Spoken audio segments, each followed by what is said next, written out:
ঈদের সালাতের আগে আমাদের কি কি করণীয় আছে?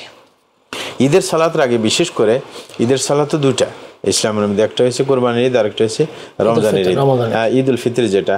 আর সামনে আমাদের ঈদ উল ফিতর আসতেছে, ঈদ উল ফিতরের কথাই আমরা বলছি।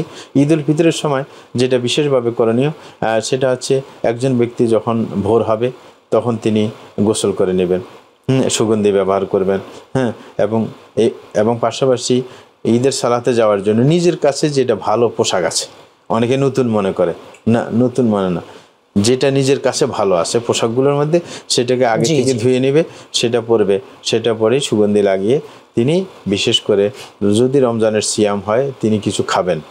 বিশেষ করে রাসূল আকরাম সাল্লাল্লাহু আলাইহি ওয়াসাল্লাম খেজুর খেতেন, খেজুর খাওয়া, কিন্তু কোরবানের ঈদের সময় সেটা করবে না, সেটা না করে ঈদ থেকে এসেই আপনার পশু কোরবানি করে তারপরে খাবে।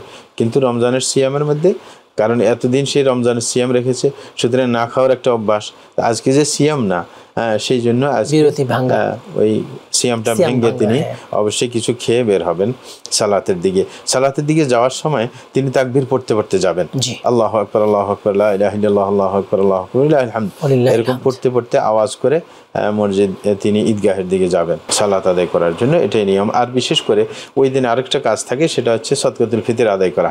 এটার আসল সময় কিন্তু ঈদের দিন সকালে, কিন্তু সাহাবায়ে কেরামের মধ্যে প্রচলন ছিল তারা 2 দিন আগ থেকে শুরু করতেন, যেটা ইবনে ওমরের হাদিসের মধ্যে পাওয়া যায় 2 দিন আগ থেকে। কারণ একজন ব্যক্তি যিনি নিঃস্ব, সেই ব্যক্তি আগে থেকে প্রস্তুতি তার দরকার, যে ঈদের দিন তিনি মানুষের কাছে হাত পাতবে না, এই কারণে অগ্রিম তাকে দেওয়ার ব্যবস্থা। তো এই কারণে কারোর যদি বাকি থাকে, মানে তিনি আগের 2 দিনে আদায় করেন নাই, তাইলে সেই দিন তিনি অবশ্যই সদকাতুল ফিতর আদায় করবেন। কারণ ঈদ পার হয়ে গেলে সদকা ফিতরটা আর আদায় হবে না, তখন সাধারণ সদকা হিসেবে রূপান্তরিত হবে যদি আগে আদায় করতে না পারে। এই কারণে সেই দিন সকালে আদায় করার চেষ্টা ইনশাআল্লাহ করবে।